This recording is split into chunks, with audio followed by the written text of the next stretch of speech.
கோபுரம் டிவி நேயர்களுக்கு இனிய வணக்கம். இன்று பிறந்தநாள் காணும் மற்றும் மணநாள் காணும் அத்துணை சகோதர சகோதரிகளுக்கும் எங்களது இனிய வாழ்த்துக்கள். பாபாவின் ஆசிகளோடு பல்லாண்டு காலம் நீங்கள் எல்லா வளங்களும் செல்வங்களும் பெற்று நலமுடன் வாழ வாழ்த்துகிறோம். பாபா அழைக்கிறார்.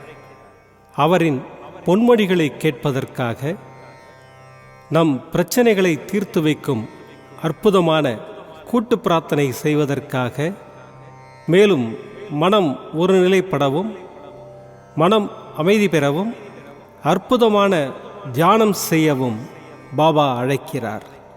பாபா நம் கரங்களை பிடித்து அழைத்துச் சென்று அற்புதம் நிகழ்த்தவிருக்கிறார். வாருங்கள், பாபாவின் பொன்மொழிகளை தரிசனம் செய்வோம். அன்பு குழந்தையே, எல்லாம் நான் பார்த்துக் கொள்வேன். எல்லா சுமைகளையும் என்னிடம் தந்துவிட்டு தைரியமாக போய்கொண்டே இரு. வருத்தத்தை விட்டு பொறுமையாக உனக்கான இலக்கை நோக்கி போய்கொண்டே இரு. உனக்கு துணையாக நான் என்றும் எங்கும் இருப்பேன். நீ நடக்கும் பாதையில் முட்கள் இருந்தால் நானே முன் சென்று முன்பாகவே களைந்து விடுவேன். எதையும் பொருட்படுத்தாமல் உன் இலக்கை நோக்கி போய்கொண்டே இரு. நீ போகும் பாதையில் மிக மோசமான மிருகங்கள் வரலாம், மோசமான மனிதர்கள் வரலாம். எதைக் கண்டும் அஞ்சாதே. தைரியமாக உன் இலக்கை நோக்கி போய்கொண்டே இரு. நான் அவர்களை தூக்கி வீசி பந்தாடுவேன். சாது மிரண்டால் காடு கொள்ளாது என்பதை நீ அவர்களுக்கு காட்டும் தருணம் வந்துவிட்டது. உன் இலக்கை நோக்கி போய்கொண்டே இரு. வெற்றி நிச்சயம். உன் அப்பா சாய் இருக்கிறேன், கவலைப்படாதே. ஓம் ஸ்ரீ சாய்ராம். பாபாவின் அற்புதமான பொன்மொழிகளை தரிசனம் செய்தோம். அடுத்த நிகழ்வு கூட்டு பிரார்த்தனை. நம் மனநலன் சார்ந்த பிரச்சனைகளுக்காகவும், உடல் நலன் சார்ந்த பிரச்சனைகளுக்காகவும் மற்றும் நம் அனைத்து விதமான பிரச்சனைகளுக்காகவும் சாய்நாதரிடம் கூட்டு பிரார்த்தனை செய்வோம். வாருங்கள், இந்த அற்புதமான கூட்டு பிரார்த்தனையை செய்வோம். பிரார்த்தனாஷ்டகம். 8 பிரார்த்தனைகள். சாந்தமான மனம் கொண்ட சாயிநாதரே, அறிவின் சிகரமே, அன்புள்ளம் கொண்டவரே, கருணை கடலே, உண்மையின் இருப்பிடமே, மாயை என்னும் இருளை அகற்றுபவரே, ஜாதி மத பேதங்களுக்கு அப்பாற்பட்டவரே, எங்களின் புரிந்து கொள்ளும் திறமைக்கு அப்பாற்பட்டவரே, அன்பின் இருப்பிடமே, ஷீரடி வாழ் இறைவனே, என்னை காப்பாற்றும், என்னை காப்பாற்றும். ஞான சூரியனே, ஞானத்தை வழங்குபவரே, பக்தர்களின் மனங்களில் உலவிடும் பரமஹம்சரே, அனைத்து நன்மைகளுக்கும் காரணமானவரே, தங்களை சரணடைந்தவரை காப்பவரே, படைக்கும் தொழில் புரியும் பிரம்மாவும் காக்கும் கடவுளான விஷ்ணுவும் நீங்களே. 3 உலகங்களையும் யுகங்கள் முடிவில் தன்னுள் ஐக்கியமாக்கிக் கொள்ளும் ருத்திரனும் தாங்களே. நீங்கள் இல்லாத இடம் இந்த பூமியில் ஏது? எல்லாம் அறிந்த இறைவன் நீங்கள். எங்கள் எல்லோரின் இதயங்களிலும் வசிப்பவரும் நீங்களே. எனது எல்லா குற்றங்களையும் மன்னிக்க வேண்டும் என்று வேண்டி கேட்டுக்கொள்ளுகின்றேன். அலை அலையாய் தொடர்ந்து வரும் சந்தேகங்களையும் மனமயக்கங்களையும் போக்குவீராக. நீங்கள் கோமாதா, நான் பிறந்த இளங்கன்று. நீங்கள் சந்திரன், நான் சந்திரகாந்த கல். தங்கள் பாதங்கள் கங்கை நதி. பணிவுடன் இந்த தாசன் உங்கள் பாதங்களில் தலை வணங்குகிறேன். உங்கள் கைகளை என் தலைமீது வைத்து ஆசை கூறுங்கள். என் கவலைகளும் துன்பங்களும் பறந்தோடட்டும். இந்த கணு தங்களின் தாசன். இந்த 8 துதிகளையும் கூறி நான் உங்களை சாஷ்டாங்கமாக நமஸ்கரிக்கின்றேன். எனது பாவங்கள், துன்பங்கள் மற்றும் ஏழ்மை நிலை இவை யாவும் உடனடியாக விலகி ஓடட்டும். ஓம் சாய்ராம், ஓம் சாய்ராம், ஓம் சாய்ராம். அற்புதமாக கூட்டு பிரார்த்தனை செய்தோம். பாபா நம்முடைய கோரிக்கையை ஏற்று நிச்சயமாக நமக்கு அற்புதங்களை செய்வார் என்பது சத்தியம். இனி கண்களை மூடி பாபாவை மனதில் நிறுத்தி பாபாவின் அற்புதமான சக்தி வாய்ந்த மந்திரத்தை அனுபவிப்போம். साईश्वराय विद्महे सत्यदेवाय धीमहि तन्नः सर्वः प्रचोदयात्। साईश्वराय विद्महे सत्यदेवाय धीमहि तन्नः सर्वः प्रचोदयात्।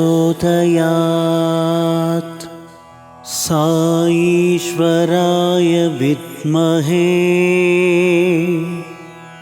सत्यदेवाय धीमहि तन्नः सर्वः प्रचोदयात्। साईश्वराय विद्महे सत्यदेवाय धीमहि तन्नः सर्वः प्रचोदयात्। साईश्वराय विद्महे सत्यदेवाय धीमहि तन्नः सर्वः प्रचोदयात्। साईश्वराय विद्महे सत्यदेवाय धीमहि तन्नः सर्वः प्रचोदयात्। साईश्वराय विद्महे सत्यदेवाय धीमहि तन्नः सर्वः प्रचोदयात्। साईश्वराय विद्महे सत्यदेवाय धीमहि तन्नः सर्वः प्रचोदयात्।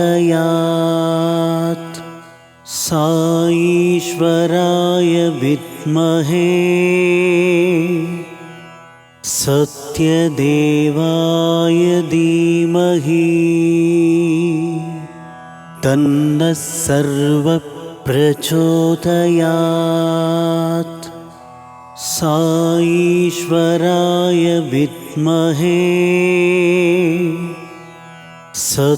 सत्यदेवाय धीमहि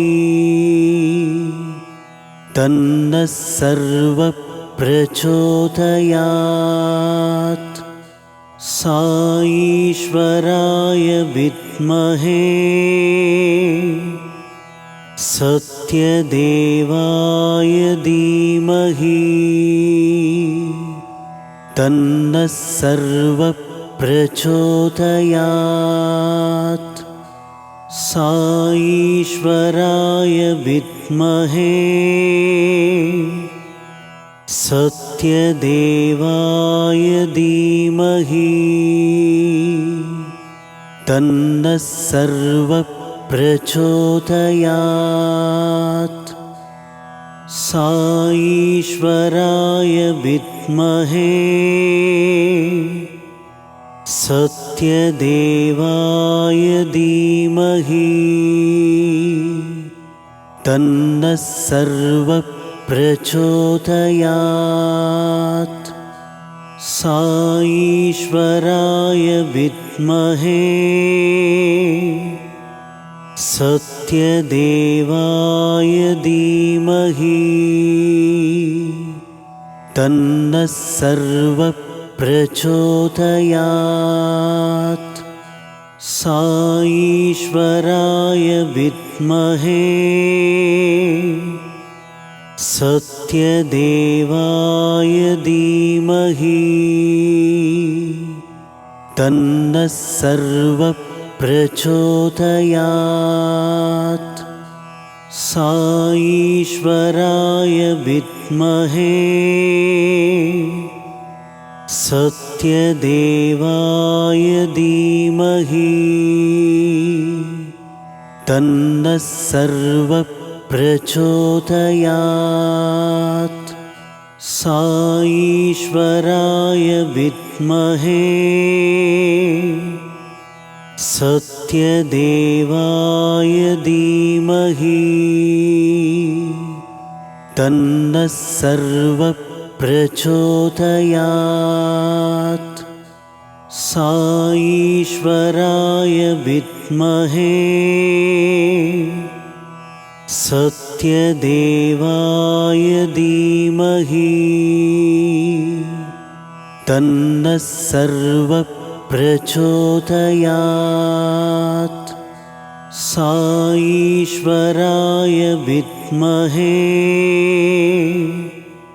सत्यदेवाय धीमहि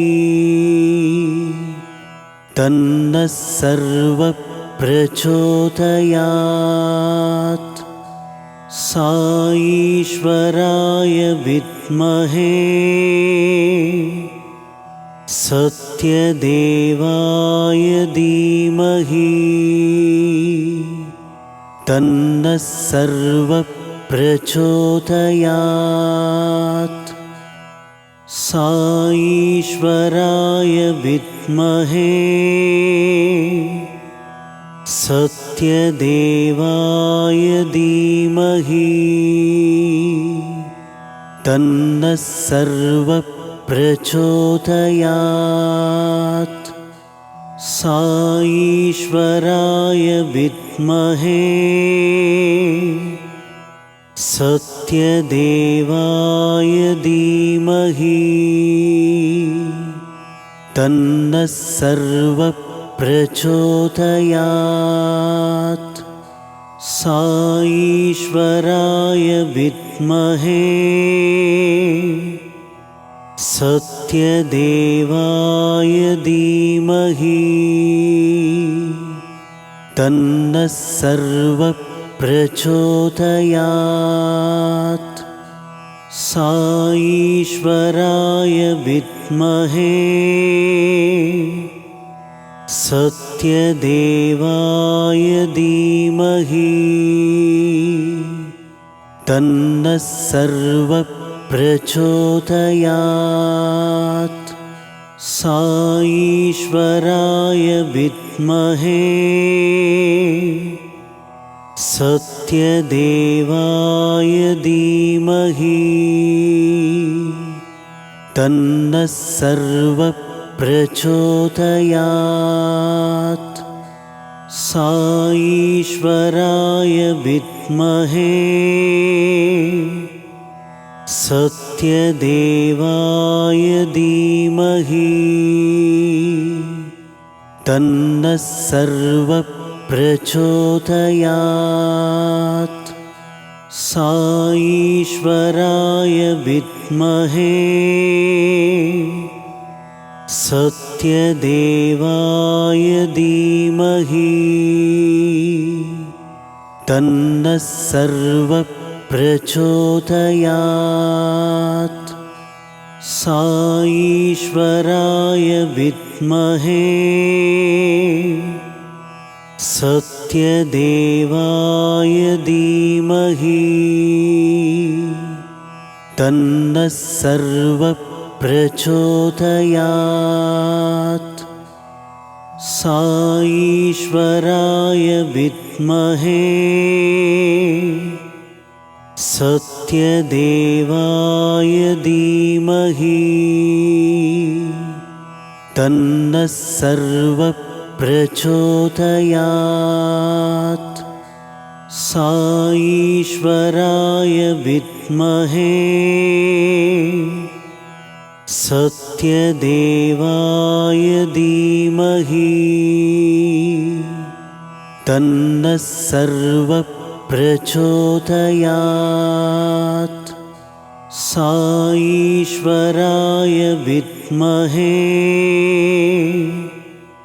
सत्यदेवाय धीमहि तन्नः सर्वः प्रचोदयात्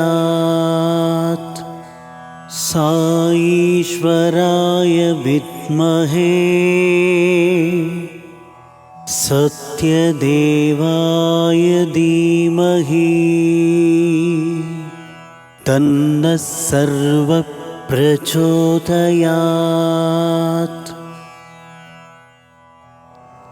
மீண்டும் நாளை காலை இந்த அற்புதமான பாபா அழைக்கிறார் நிகழ்ச்சியில் சந்திப்போம். நன்றி, வணக்கம். விதம் விதமான பக்தி நிகழ்ச்சிகளை உங்களுக்காக தந்து கொண்டிருக்கிறது உங்கள் கோபுரம் டிவி. உங்களுக்கு பிடித்த நிகழ்ச்சிகளை லைக் செய்யுங்கள், உங்களுக்கு பிடித்த மாணவர்களுக்கு ஷேர் செய்யுங்கள். மேலும் சப்ஸ்கிரைப் செய்வதோடு மட்டுமல்லாது அருகில் இருக்கும் பெல் பட்டனை கிளிக் செய்து கோபுரம் டிவி நிகழ்ச்சிகளை உடனுக்குடன் தெரிந்து கொள்ளுங்கள். மற்றும் ஒரு மகிழ்ச்சியான செய்தி, கோபுரம் டிவி ஆப்பை கூகுள் பிளே ஸ்டோரில் ஃப்ரீ டவுன்லோட் செய்து கோபுரம் டிவி நிகழ்ச்சிகளை தொடர்ந்து கண்டுகளியுங்கள். பாருங்கள், ரசியுங்கள், பரவசமடையுங்கள். gopuramtv.com. பக்தி பக்திமயம்.